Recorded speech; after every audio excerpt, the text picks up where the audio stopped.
Bienvenue dans cette deuxième partie de la formation. Je suis suffisamment ravi de vous retrouver ici. Alors ça veut dire que si vous y êtes parvenu, vous avez certainement déjà manifesté un intérêt supérieur à la moyenne. Alors j'espère que vous prenez plaisir à vous informer sur l'ensemble des notions que nous partageons tous ensemble depuis le début. Nous allons poursuivre dans cette leçon et introduire par l'élaboration d'un brief créatif. Nous allons segmenter cette leçon-ci en deux sous-parties. Il y aura cette première partie sur comment est-ce qu'on élabore un brief créatif et il y aura une deuxième partie qui sera justement les méthodes ou la démarche pour passer d'un brief créatif à un esquisse, voilà, de visuel. Et je pense que à partir de là, vous aurez suffisamment d'outils, de techniques et de stratégies pour pouvoir mettre en place à la fois un brief créatif, c'est-à-dire un cahier de charge, et l'esquisser pour produire à la troisième étape qui sera justement la vidéo suivante, le visuel proprement dit à partir des outils logiciels. Sans plus tarder, rentrons dans l'élaboration d'un brief créatif. Alors, c'est quoi le brief créatif? Le brief créatif, c'est tout simplement un document. Et ce document est chargé de présenter tout simplement les objectifs et la stratégie de diffusion d'une campagne de communication. Et le même document aussi également peut faire office de document budgétaire en présentant également les contraintes d'action au niveau de la gestion des projets. Ça veut dire tout simplement que le brief créatif est un document assimilé à un cahier de charge. Ça, c'est de 1. De 2, c'est sur la base des orientations qu'on aura définies dans le brief créatif qu'on va devoir concevoir et réaliser les visuels de campagne. Donc, le brief créatif, c'est la feuille de route du designer ou de l'infographiste, si vous voulez. La troisième notion, c'est que c'est un document qui est évolutif. Le brief créatif n'est pas figé. Le brief créatif, c'est un document projet. Et comme tout document projet, il peut évoluer. Voilà, donc il peut y avoir plusieurs versions si les besoins évoluent, si voilà, au fil du temps, on a des supports qui s'ajoutent, ou alors tout ce qui concerne la structure de projet, forcément, peut être évolutif. Et quatrièmement, quand on parle de soutenir un projet créatif, puisque vous allez produire un travail visuel, il faudra pouvoir le soutenir, le défendre. Alors, soutenir un projet créatif, ça veut dire tout simplement argumenter sur les choix qui ont été faits par rapport aux recommandations qui ont été mentionnées dans le brief créatif. Alors, voici en quelque sorte, en quelques lignes, la définition et les différentes orientations qu'on peut apporter à un brief créatif. Alors, comment est-ce que ça se rédige, un brief créatif? Le brief créatif, justement, c'est un document qui se conçoit sur la base de plusieurs étapes. Et quand on parle de plusieurs étapes, ici, on fait allusion à des sections, à des sous-parties. Il en existe en moyenne 9 parties. Je tiens à préciser que aucune partie n'est forte. Je veux dire, toutes les parties, autant pour moi, ne sont pas obligatoires. Il y a des parties qui sont quand même, on va dire, nécessaires. Vous allez mettre, par exemple, le titre, vous allez mettre, par exemple, la description du projet, ainsi de suite. Donc, mais des aspects comme le budget, le processus de distribution, on verra d'ailleurs tout à l'heure pourquoi c'est pas forcément obligatoire, puisqu'ils ne sont pas toujours attachés à toutes les mêmes structures de projet. Il y a des projets où on ne veut pas parler de budget, il y a des projets où on ne veut pas parler de ce qu'on fera du visuel. Donc, ça dépend de votre liaison contractuelle avec le client. Toutefois, on retient que l'élaboration d'un brief créatif passe par en moyenne 9 parties, parmi lesquelles la description et le titre du projet.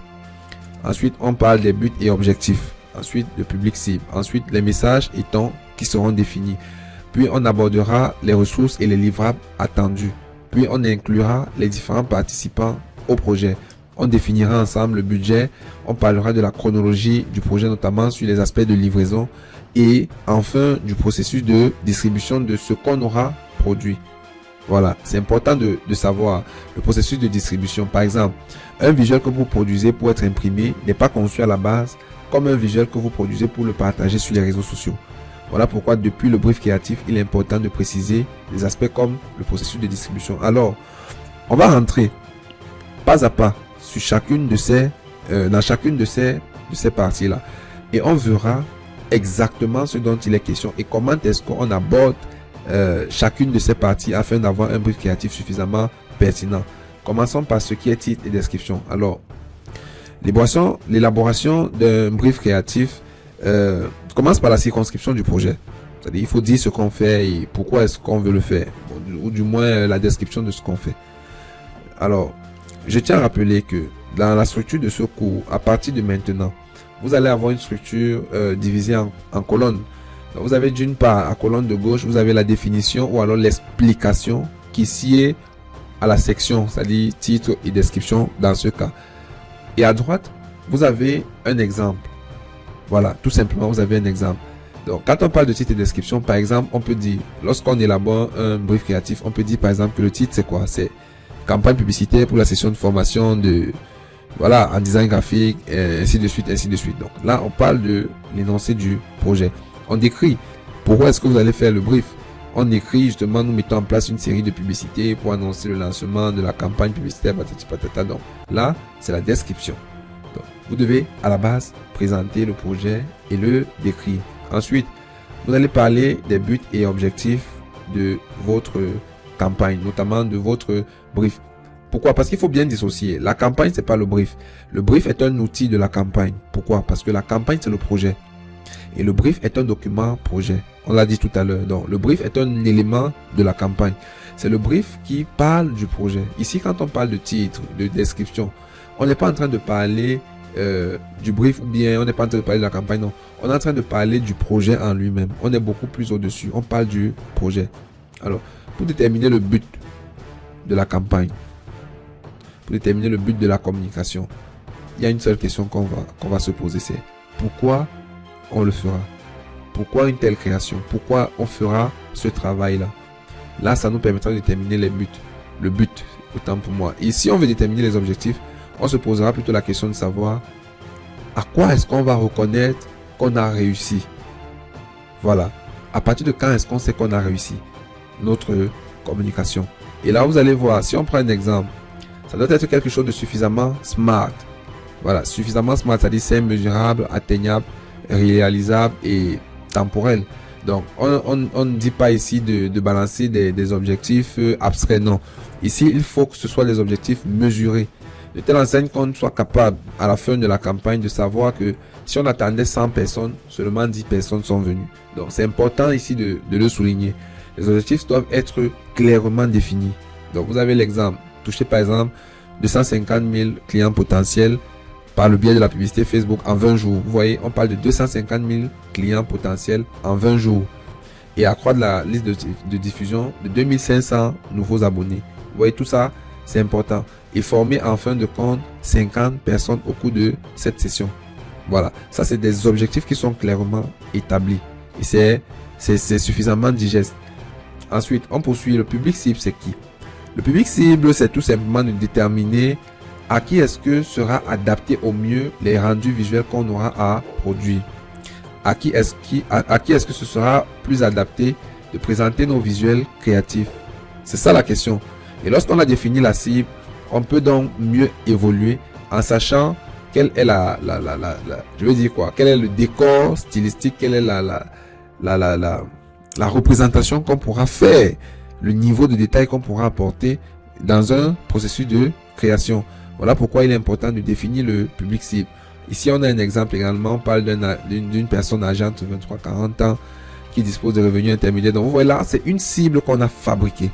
Donc, il est question ici pour vous de fabriquer la cible. Parlant de ses enjeux démographiques, des valeurs, de ses intérêts, de ses désirs, de ses besoins. Donc, vous devez pouvoir identifier ça beaucoup plus efficacement. Ensuite, on parlera des tons et des messages à adopter dans nos différentes communications liées au projet. Ici, il est question de se baser sur des aspects beaucoup plus émotionnels et raisonnés. C'est pourquoi on parlera ici d'émotions, on parlera de sentiments, on parlera d'action, de désir. Donc, il est question à ce moment de structurer la carte de contenu de votre visuel ou de vos visuels. De définir exactement quels seront les messages. Les messages ici, c'est pas la phrase, non. Les messages ici, c'est considéré dans le brief créatif comme étant l'ensemble des contenus qu'on va utiliser dans nos travaux créatifs. Je répète, les messages ici au niveau du brief, c'est l'ensemble des contenus qu'on devra utiliser dans les productions des outils visuels. Et là, il est important dès la base de définir quel sera le ton et le message, ou alors les contenus à exploiter. Donc, on en reviendra dans la prochaine leçon lorsqu'on va faire une mise en évidence de cas pratiques. Alors, on poursuit avec les ressources livrables. Les ressources livrables ici, c'est quoi? C'est tout simplement de définir comment est-ce que les ressources vont être produites. Voilà, comment est-ce que les ressources vont être produites. Est-ce que ça va être des PDF? Est-ce que ce sera des fichiers images? Combien? Quelle dimension? Voilà. Il faut bien préciser quelles seront les caractéristiques du rendu visuel.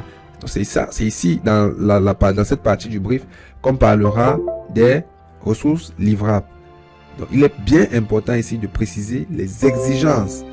Il est important ici de préciser les exigences. Et là, on pourra poursuivre ensuite avec les participants. Le brief créatif, c'est un document projet. Et quand on parle de projet, on fait forcément allusion aux parties prenantes, aux intervenants du projet. Donc, le brief créatif également permet de lister et de situer les responsabilités attribuées à chacune des parties prenantes au projet. Donc, très souvent, les travaux de création sont des collaborations interfonctionnelles. C'est-à-dire que vous allez être un designer, par exemple, vous allez devoir travailler avec le marketing, vous allez devoir travailler, par exemple, avec l'informatique. Si vous êtes sur le cas d'un site web, vous allez devoir travailler, par exemple, avec un email, je vais dire quoi? Je voulais dire un email marketeur, mais je vais dire un community manager, par exemple. Donc, il y a tous ces aspects-là. C'est quelque chose de tellement entremêlé qu'il faudrait bien pouvoir définir dans le brief créatif qui sont les parties intervenants et quelles sont chacune leurs responsabilités. On poursuivra ensuite avec la présentation du budget.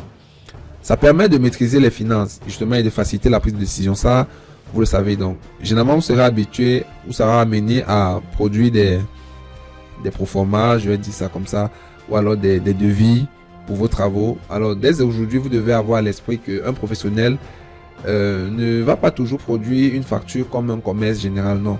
Vous devez travailler avec des bases professionnelles. Vous partez sur la base d'un brief créatif. Après avoir discuté avec le client, vous allez voir dans cette leçon comment élaborer un brief et justement profiter pour y inclure un brief créatif à budget ou alors un budget de brief. Donc, on poursuivra avec la chronologie du projet. C'est important aussi ici, si on est dans un projet global, de définir quelles sont les différentes échéances des projets. Ça permet de garder le projet sous contrôle. Ça permet de savoir comment est-ce que la stratégie va s'exécuter sur le temps.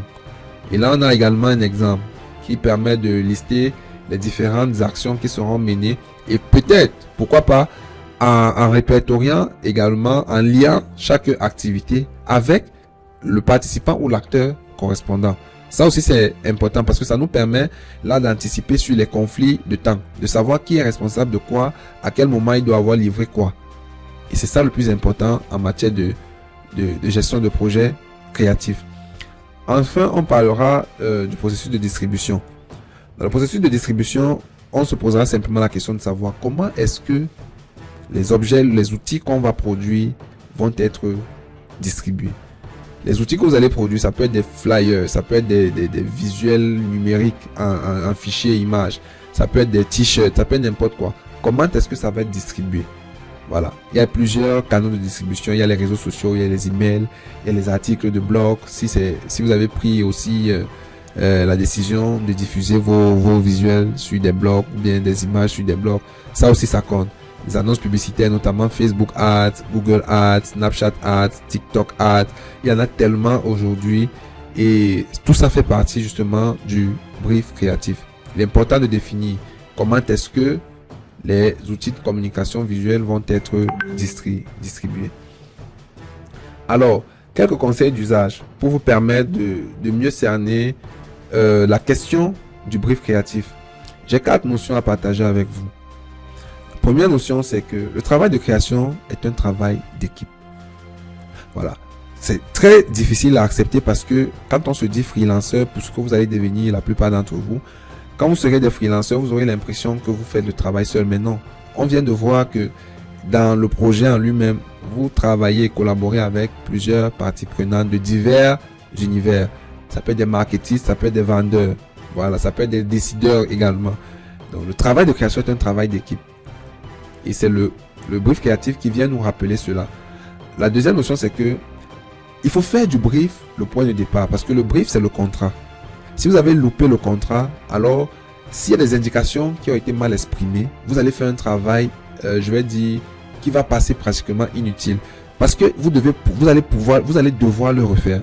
Puisque si vous n'avez pas bien capturé le besoin et formalisé un contrat en bonne et due forme, justement, le brief créatif, vous serez buté. Vous serez buté. En agence, c'est les clients qui conçoivent les briefs créatifs. Mais vous devez imprégner la technique d'élaboration de brief. Très souvent, c'est le client qui élabore ce brief.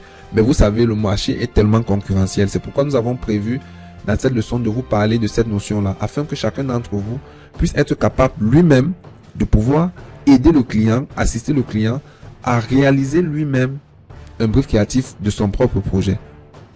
La troisième notion, c'est que il faut miser sur un brief créatif suffisamment clair et fiable. Il faut préciser aisément chaque point, les détails qui seront importants et les dates butoirs de vos échéances. Donc, c'est important que le brief indique au maximum les informations qui vont limiter les conflits. Pensez-y. Et en quatrième notion, quatrième conseil que je vais vous donner sur la gestion des projets créatifs, c'est qu'il faut rester ouvert au changement. Vous devez rester extrêmement ouvert au changement. Je ne dis pas ici d'aller chercher le changement, d'aller susciter le changement chez l'utilisateur ou chez le client, non. Je dis ici, il faut être disposé à ce que le client revienne. Et on va le voir parce que nous avons prévu dans le brief créatif qu'on va vous remettre en téléchargement dans cette formation, notamment dans cette leçon même. Vous allez avoir une mouture de brief créatif que nous avons conçu et nous avons mis à votre disposition. Et vous verrez qu'en bas de page, c'est mentionné de signifier si ce brief créatif est définitif ou pas. Vous voyez là, ça vient résoudre une problématique suffisamment pertinente. Si à la fin de la rédaction du brief créatif et que le client il a lu, s'il atteste que ce brief créatif il est final, donc on ne le changera plus, alors là, vous avez toutes les raisons d'apporter des amendements, quitte à ce que ce soit des paiements supplémentaires à votre client, parce qu'il est en train de modifier le cahier de charge à ce moment. Mais si il a été mentionné que le cahier de charge peut évoluer, alors tenez-en en compte aussi dans vos différentes négociations afin que la charge de travail ne retombe pas sur vous toute seule. Et je pense que lorsqu'on a compris suffisamment l'importance du brief créatif, on ne pourrait plus s'hasarder à aller négocier des travaux créatifs et à se lancer dans des projets sans toutefois s'être suffisamment entretenu avec le client et d'être sûr qu'il a validé le projet. Donc, on va poursuivre la leçon. On va se retrouver tout à l'heure pour la suite du cours sur un cas pratique d'élaboration de brief créatif. Donc, je vous invite une fois de plus à télécharger le brief créatif que nous avons mis dans le lien dans la vidéo, dans le lien en dessous de la vidéo, et de pouvoir l'exploiter. Vous pourrez changer votre logo, vous pourrez changer les expressions et les thèmes, mais le fond reste le même. Alors, on se retrouve dans un instant pour commencer à élaborer un brief créatif sur la base d'un cas pratique. À tout de suite.